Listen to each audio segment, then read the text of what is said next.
I started experimenting with more autonomy in the classroom, I was scared because I didn't know what was going to happen. But the learners stepped up to the plate and they did it. How did when you just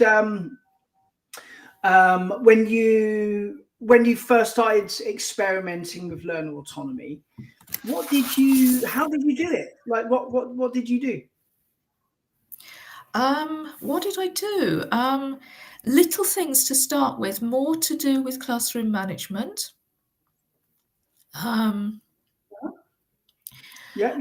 giving learners sort of the choice to say who they wanted to work with, if it was group work, or how they wanted to approach an activity. Did they want to do it as a listening? Did they want to do it as a reading? If we're doing listening, the students have control over the audio button, for example. If they want to play something back, then they can play it back.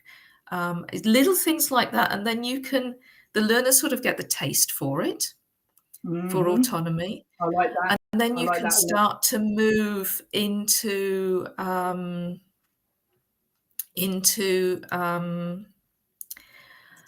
giving them choices about what they want to learn. So they start to learn to reflect on their strengths and their weaknesses.